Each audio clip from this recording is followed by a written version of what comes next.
Hello, I'm John Dorney, and I'm happy to be giving this lecture on the Irish War of Independence in the border counties on behalf of Cavan County Council as part of the Decade of Centenaries, and it's supported by the Department of Arts, Heritage, Culture and the Gaeltacht. I'd like to open with a quote from one of the local papers in the region I'm going to be talking about, the Dundalk Democrat. This is from July 1921, so around the time of the truce that ended the War of Independence. The Dundalk Democrat said, from January to June 1921, over 1,000 human lives were taken in the prosecution of the nighttime war. Some of the victims were men who took their lives in their hands as combatants. Many were harmless and innocent people. Men were shot down on the country roads, in city streets, in their homes, in railway trains, on the threshold of the house of God. Every such shooting was the prelude to a bloody reprisal. So I'm going to be talking about a time of terror, a time of fear. It's a clandestine war, an underground war. But before I get into the details, I want to talk about, first of all, what I'm talking about here. What is the Irish War of Independence and what's the border counties? So I'm going to be taking a narrow view of the Irish War of Independence. I'm going to be starting roughly 1918-19, and I'm going to be finishing with the Truce of July 1921.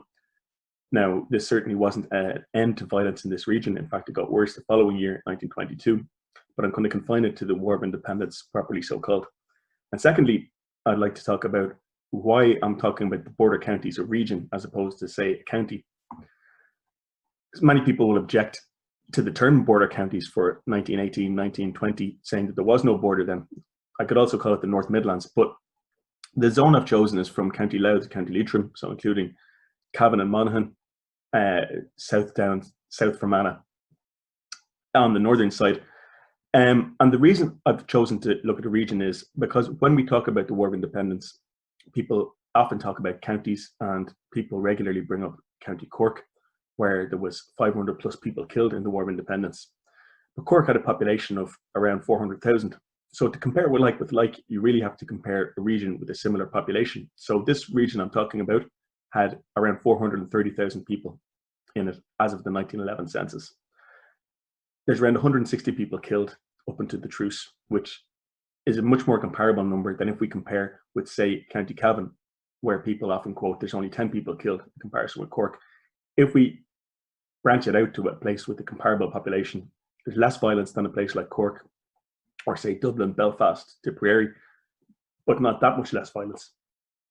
It's of an order of, say, 3 rather than an order of 10 or 50. Now, the other reason I want to talk about a region as opposed to a county is that neither the politics nor the violence respected county borders. So IRA units, for example, Sean McKeown's unit in Longford regularly travelled into County Cavan. They attacked the RIC in County Cavan. Crown forces, of course, moved across county borders. Like, there's a major British military offensive in June 1921 of the 5th Division, which travels all the way across this region. The Ulster Specials, as we'll see, the police force, armed police force raised in the northern 6 counties that will become Northern Ireland. They move in and out of the region from as far away as Belfast. And similarly, the IRA moves units into the region, in and around the region. So, for example, Sean Connolly and Longford men are moved into County Leitrim at one point and come to grief there. Belfast men are also moved into County Cavan and come to grief at Lappenduff, as we'll see. So it makes much more sense, in my view, to talk about this as a region as opposed to as a county. And this is the region we're talking about here. So roughly from Dundalk over as far as kind of Fermanagh Leitrim border, it's a predominantly rural area. There are a handful of biggish towns, Dundalk, Newry and Armagh, but roughly it's a rural area. There's towns like Clonus, which are not big geographically, but which are important railway hubs. It's predominantly agricultural, so many of the tenants in the area had bought their land under the Land Acts, notably the 1908 Wyndham Act, but a lot of them hadn't. A tenants association, which organises for rent strikes, highlights that there's still 2,500 untenanted farmers, as they call them, so still paying rent to big landlords. And that's a factor in violence as well, as we'll see, the violence against landlords and their houses. The other thing to note about this area is that even before Northern Ireland is created, And Northern Ireland, as I'll talk about, is a process rather than one moment. But even before Northern Ireland is created, it is a kind of borderland. Why? Because Southern Ulster, say, the part that ends up in the Irish Free State, is predominantly Catholic and predominantly nationalist.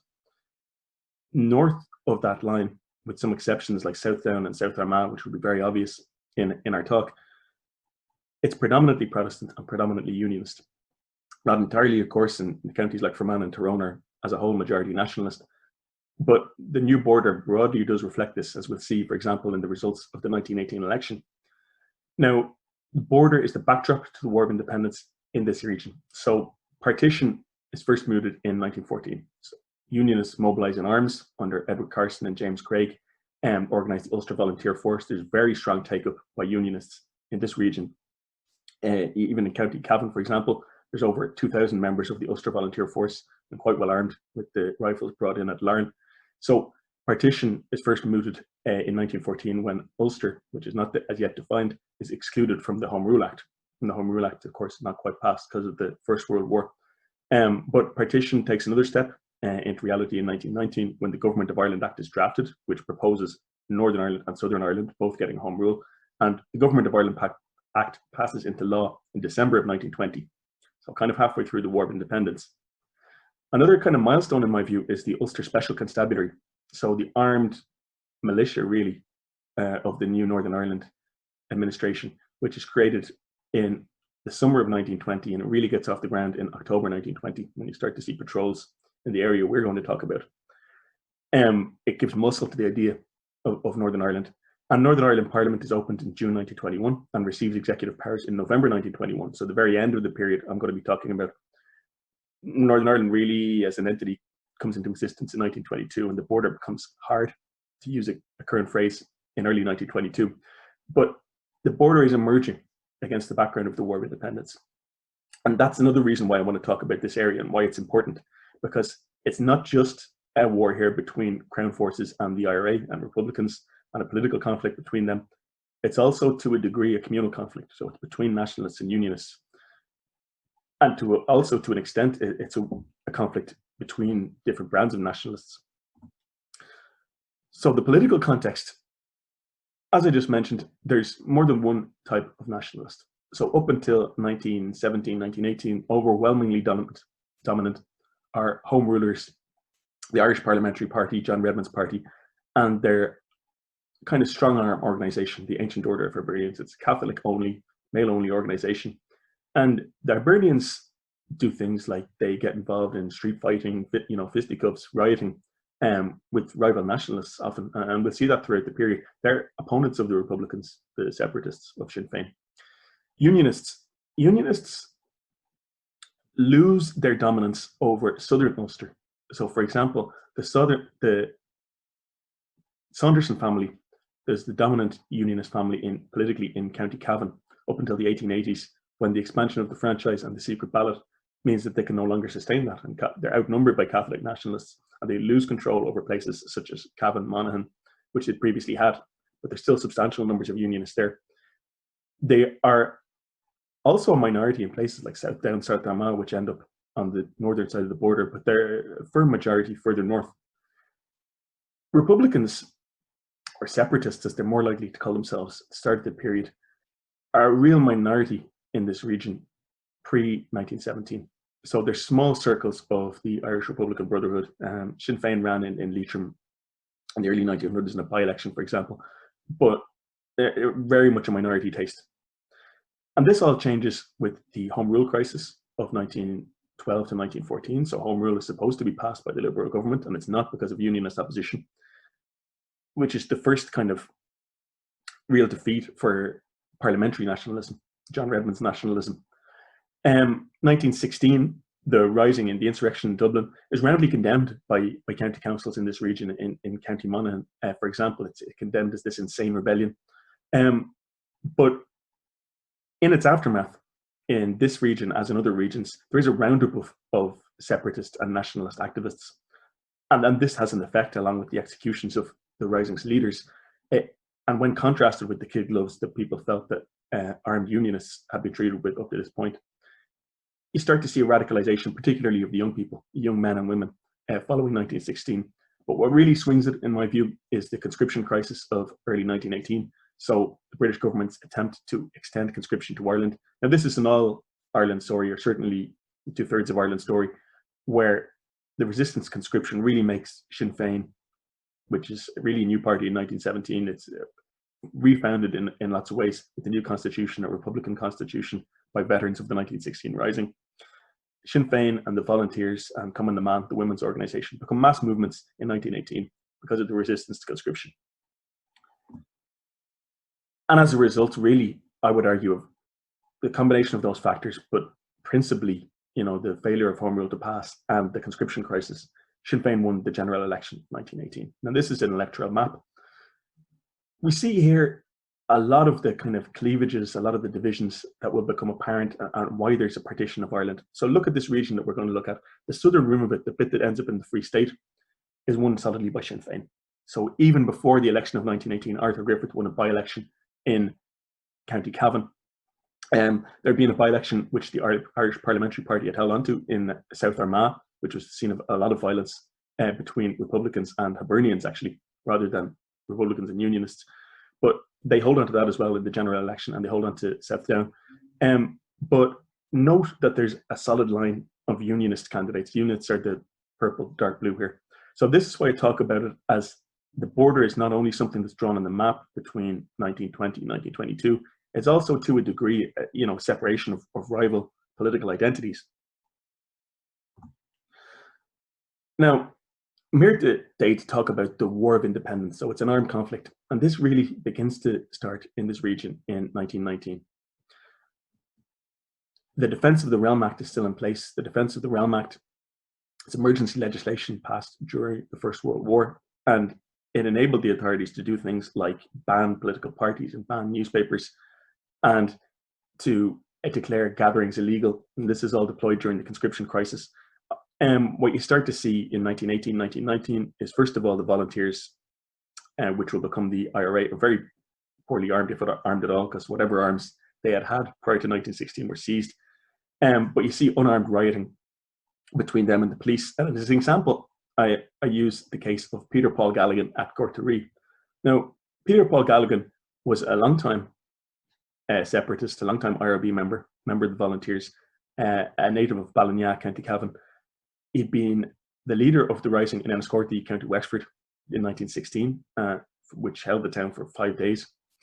He was interned in the aftermath of the rising. He returns back after his release as kind of a hero, and he's introduced before the 1918 election, where he's elected for Cavan West as the man who faced down English guns in 1916. So we start to see, this rhetoric, the rise of radical nationalism. But Galligan becomes the leader of the Cavan Brigade of the IRA, and he's drilling at Gortary with hurley sticks and sticks because they don't have rifles. But the RAC arrive, the police, with their carbines and revolvers, and they declare it an illegal assembly. Galligan, in quasi-military language, gives a command at the road, fire. So they don't have bullets, but they stone the police, they throw stones at them, at which point the police load their weapons and they threaten to fire if this continues. And the Volunteers kind of march off, but in defiance. And there's a lot of cases like this where there's rioting, less lethal conflict between Republicans and between the RIC and to some extent the British military. It's also a political conflict, and in a lot of ways the political conflict is the more important part. So Sinn Féin, as I said, they won seats in the general election. They also established the Dáil Courts. Now, the Dáil Courts were originally voluntary arbitration parties, and they were to settle land disputes, and they're to settle petty crime.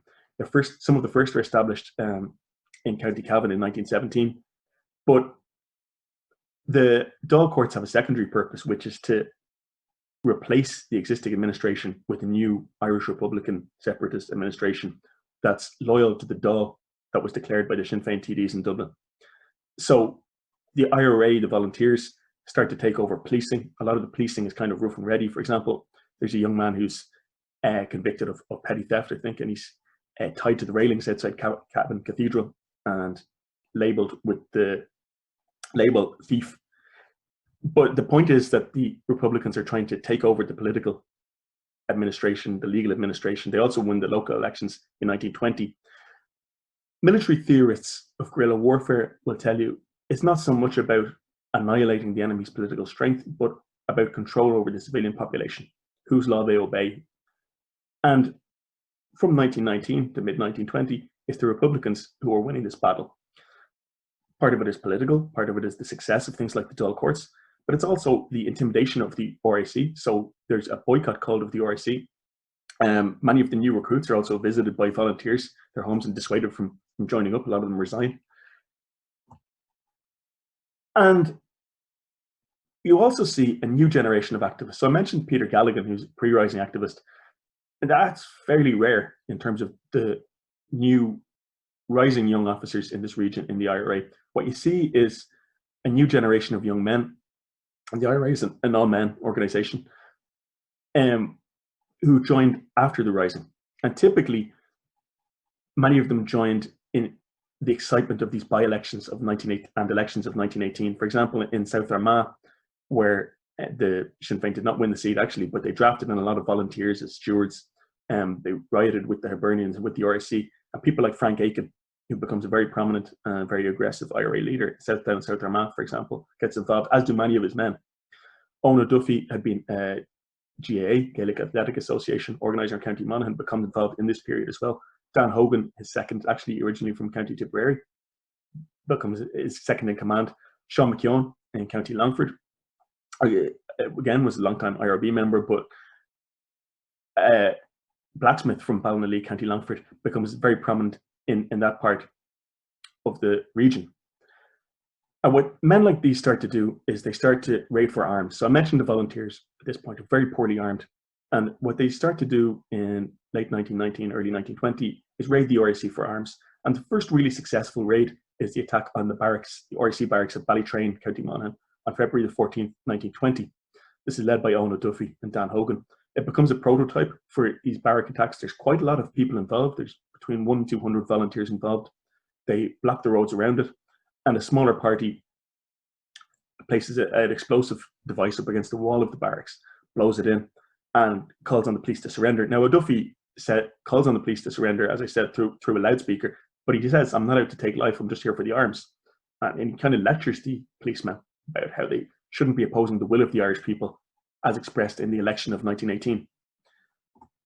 This is an IRA unit in Ballybay, County Monaghan. So this is kind of from the height of the War of Independence, or possibly from the truce period. What you see is it's a small group of men. So there's about 10 men there. They're quite well armed. Each one has a rifle. They have a bandolier with ammunition. The only way to get this was by raiding the RIC, and to a much lesser extent the British Army, although that happened too. But this is very much a minority of the IRA. They'll end up in these small, well-armed units that later called the flying columns. The average IRA member is a part-time member, does things like blocking roads, seizing the mail, intimidation. But a small hardcore become devoted to guerrilla warfare. This is a photo of Ballytrain. This is the barracks after it was blown in.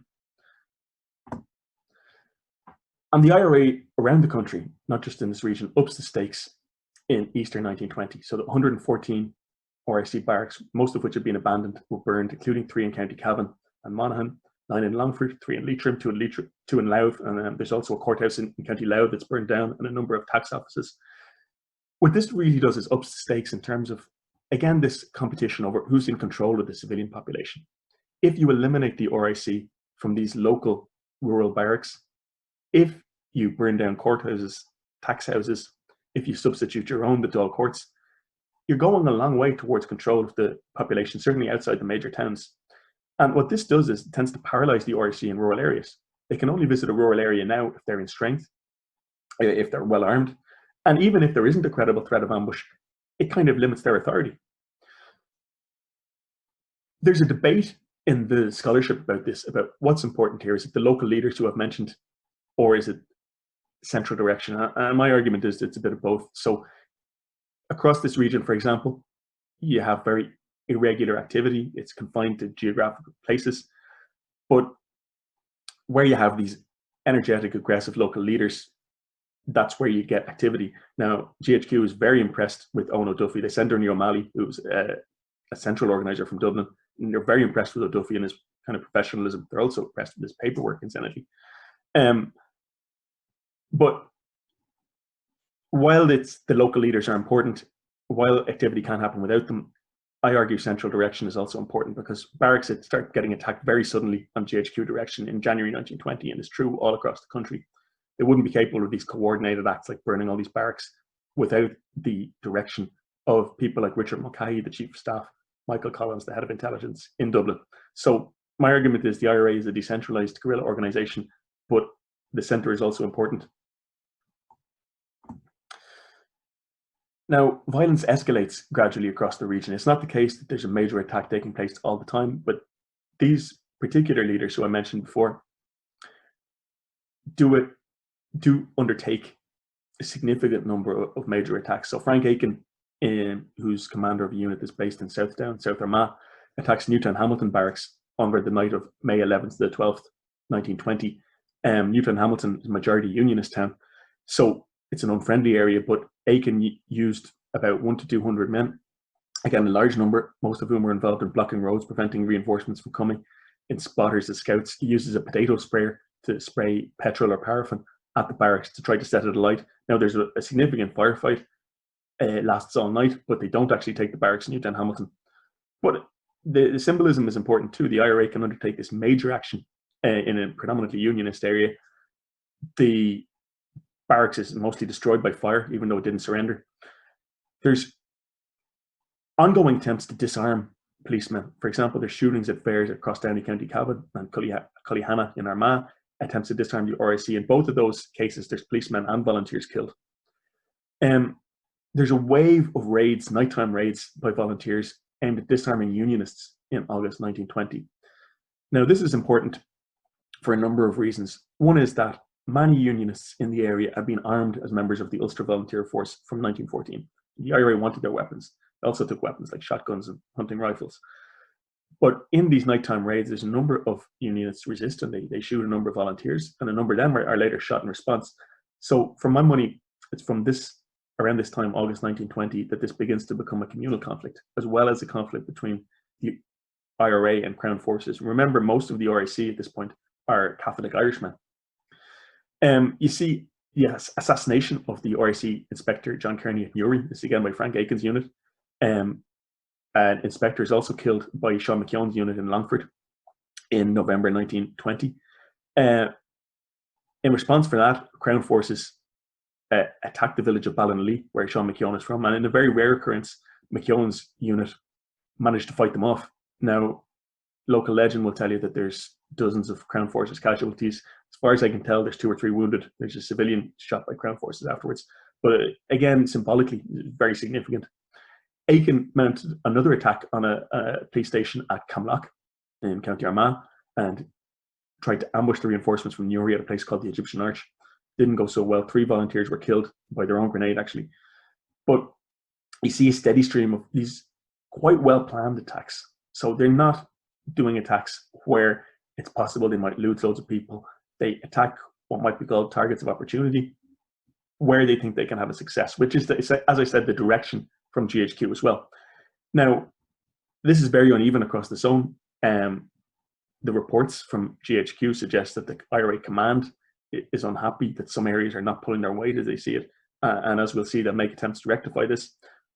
Also, most IRA volunteers are again employed in things like entrenching roads, seizing the mail, intimidation, but not involved in these kind of headline attacks. That's a small hardcore of men.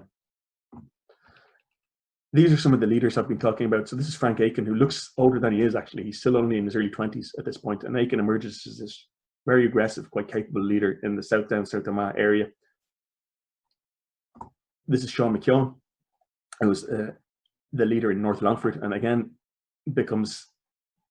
emerges as a leader who's capable of these well-planned, successful guerrilla actions.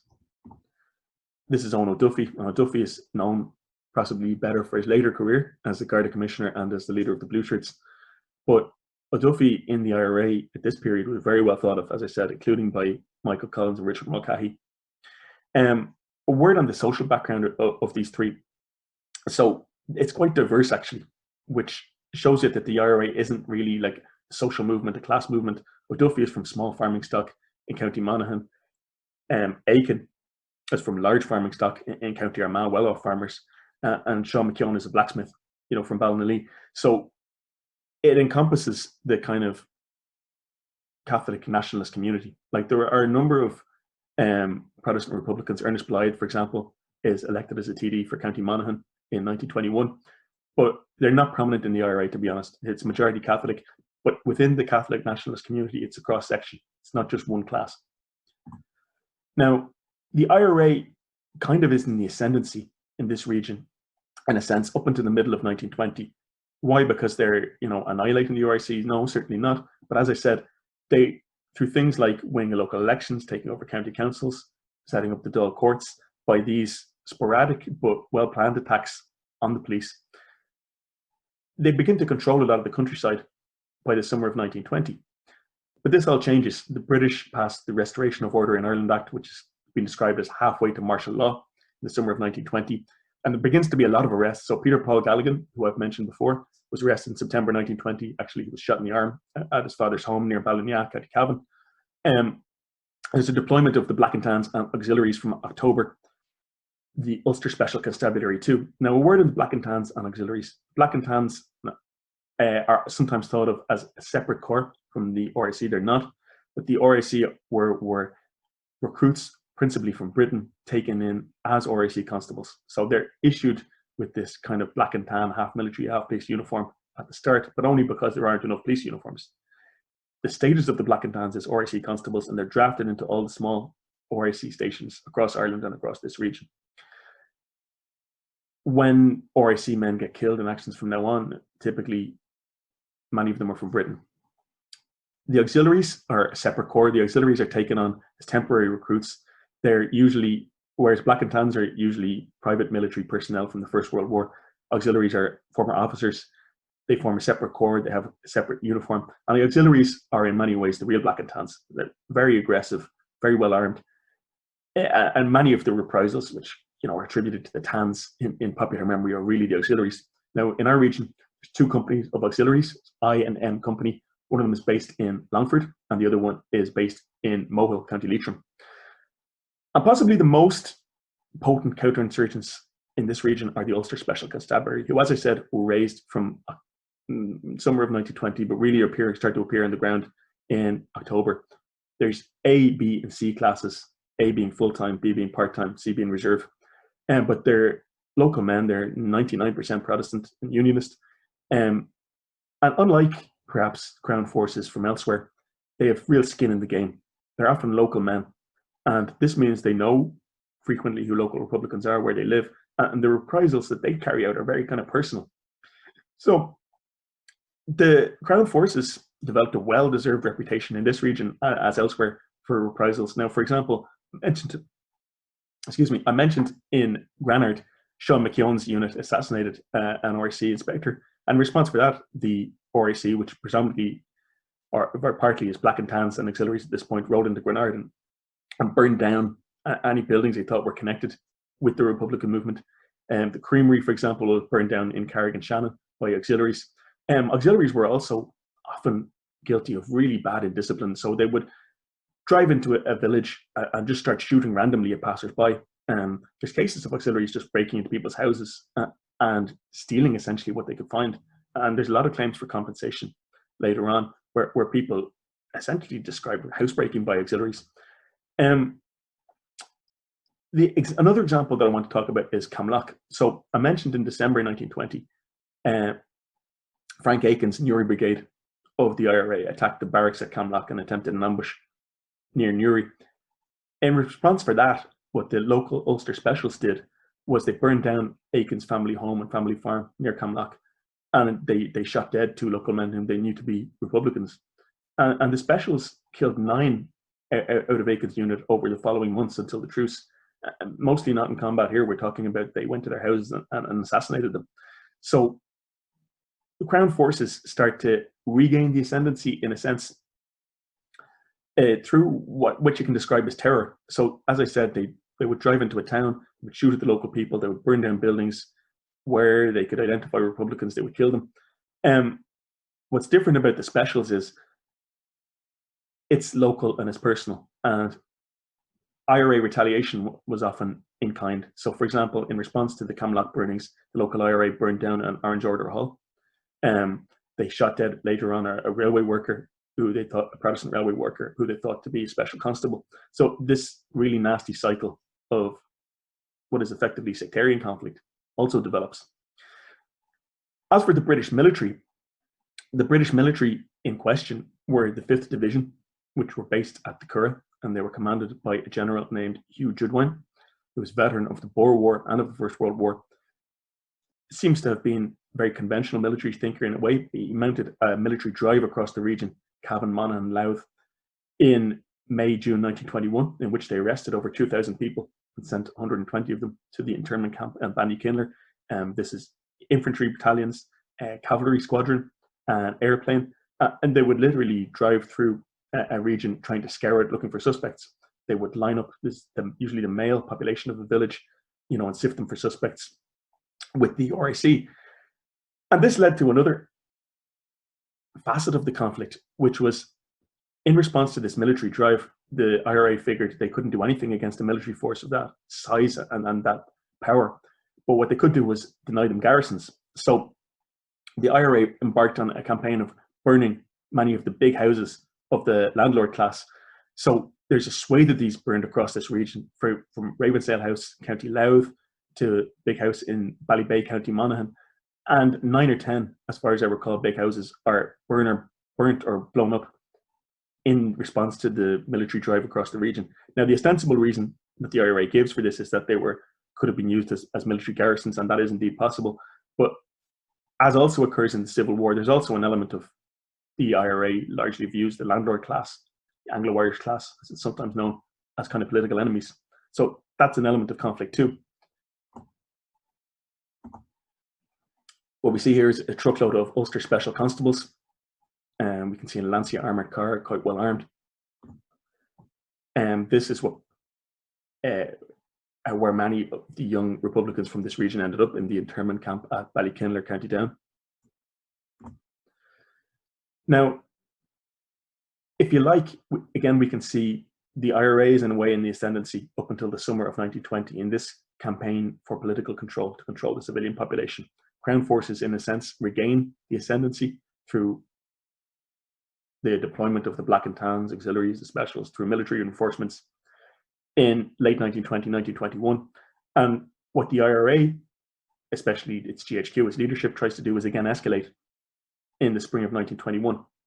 So flying columns, which is full-time units, again, they're very small units, usually attached to the leaders that I mentioned, have some successes. For example, there's a successful ambush at Ballybay, County Monaghan in January 1921.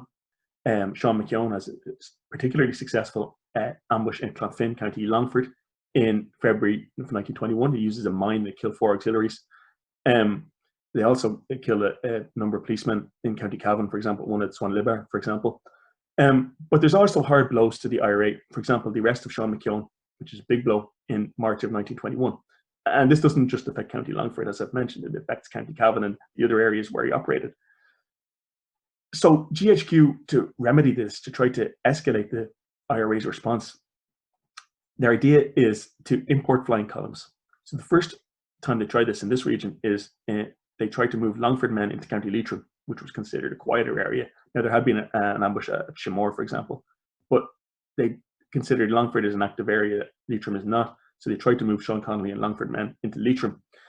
Now, probably due to the information of an informer named Peter Latimer, who was a unionist farmer, and it shows the challenges that the IRA faced in this region. Their training camp at Selton Hill near Mohill was located, and Connolly and 6 of his men were killed. And this is what we see in the photo, is the monument. That didn't stop GHQ. They tried again in May 1921, and this time they imported a column of 17 Belfast men under Seamus McKenna, a Belfast volunteer, into County Cavan. And they again set up a hilltop training camp at a place called Lappenduff. And again, McKenna was insistent that there was an informer involved. Local Cavan men insisted that it was just the local knowledge of the RIC. But this camp was very quickly located by Crown forces. A large force of Crown forces encircled it. And again, it was wiped out. In this case, it was only 1 volunteer. It was a man from Belfast killed. The rest of them, 17 in total, I think, were captured. it didn't actually entirely finish GHQ with this policy. They tried to import an officer from Dublin, Paddy Morrissey, into Leitrim afterwards. Fortunately, perhaps for all concerned, Morrissey didn't really get his column off the ground. Now, these kind of disasters for the IRA locally bring us on to the next topic, which is the killing of informers and violence against civilians. Now, in the aftermath, as I mentioned, of the Selton Hill ambush, there was a local farmer named William Latimer who was killed by the IRA.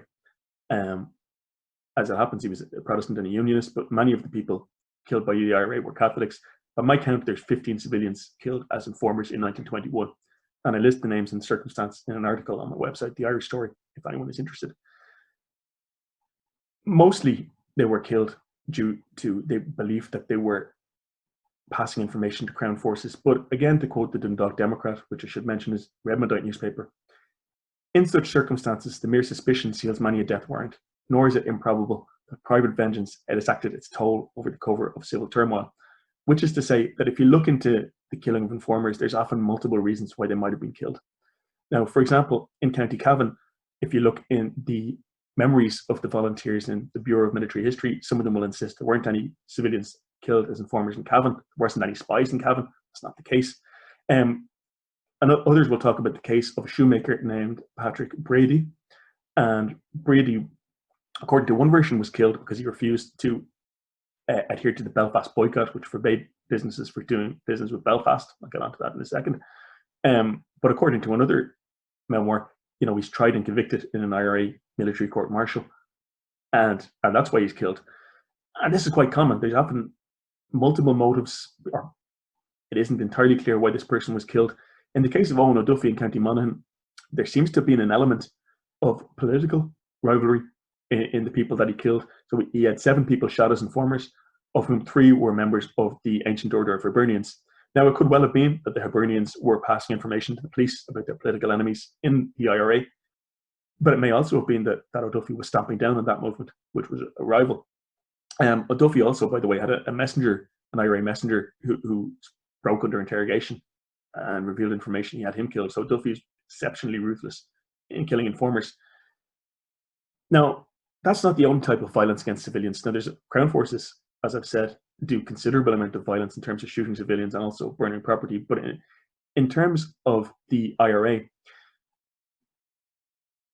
one of the standout kind of episodes is what happens in Rosslea, which is in County Fermanagh, and Clonus, which is in County Monaghan. These towns are right beside each other, and they're the scene of a vicious series of reprisals in 1921. Now, they start off, as far as I can tell, with the Ulster Specials, and this is a group of specials from Belfast coming into Clonus, which is a majority nationalist town, and burning and looting 15 premises until they were actually stopped by the ORC, who shot one of them dead. But in retaliation for that, there was a special constable from Rosslea, which is just down the road from Clonus, who was shot and wounded. The specials, in response for that, burned down the Catholic homes in Rosslea and again raided Clonus. And in response for that, Dan Hogan, who, as I said, was Owen O'Duffy's second in command, kind of put the final stamp on it by, at night time, sweeping into Rosslea, pulling 3 special constables from their beds and shooting them dead and burning their homes. And this again results in another special reprisal. So the specials come to Rosslea and they basically tell Catholics to leave the town. Most of the Catholic population fled Rosslea temporarily, just probably as far as Clonus. But there is a cycle of basically sectarian conflict.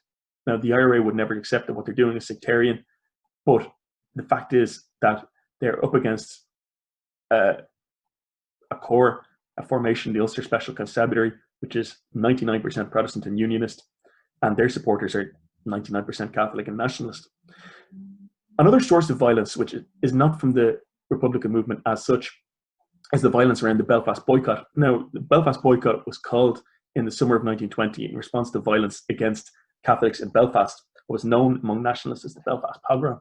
So Catholics were killed and their property was burned in Belfast.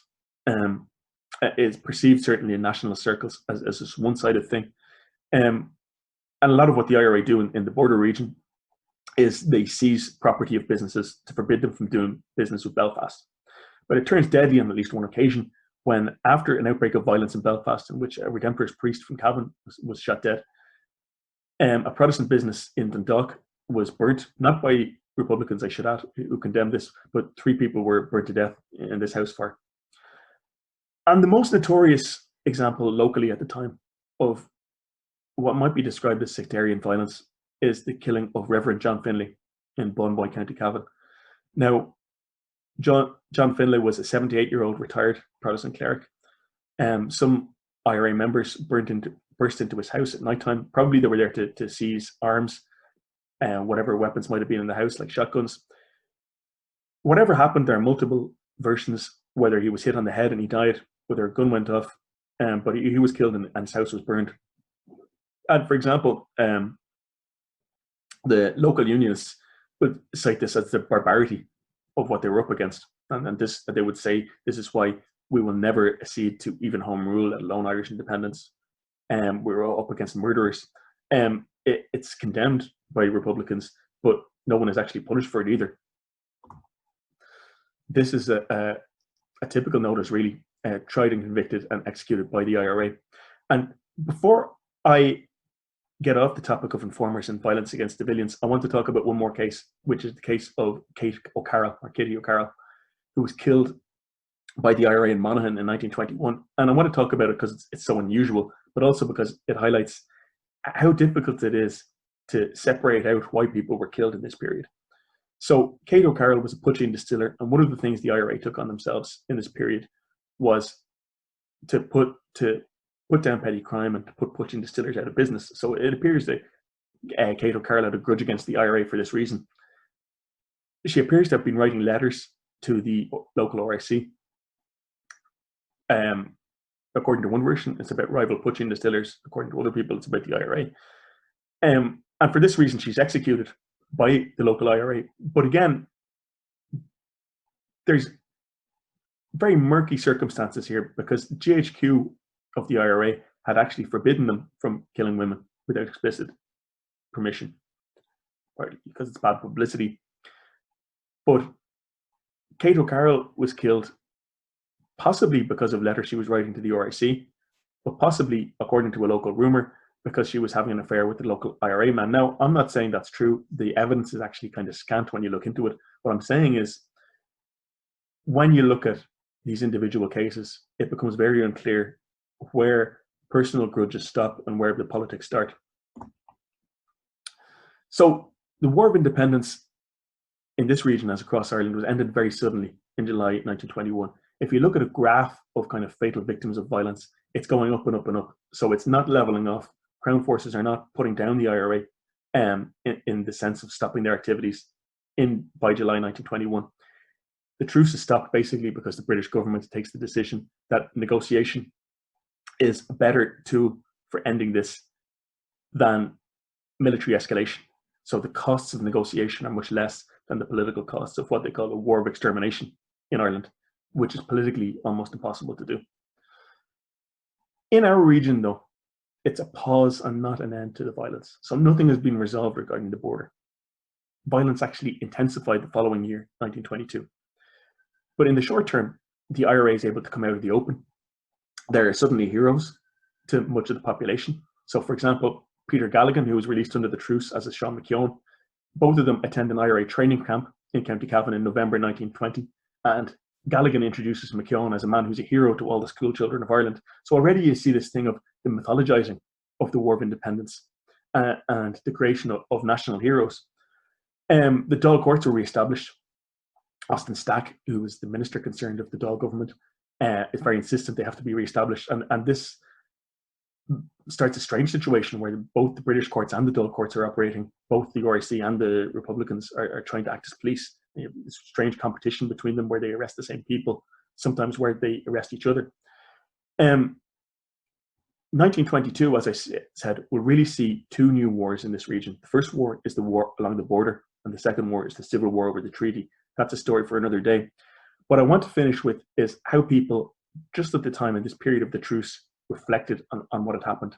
This is a quote from Peter Paul Galligan. As I said, there's an IRA rally and training camp in County Cavan in November 1921.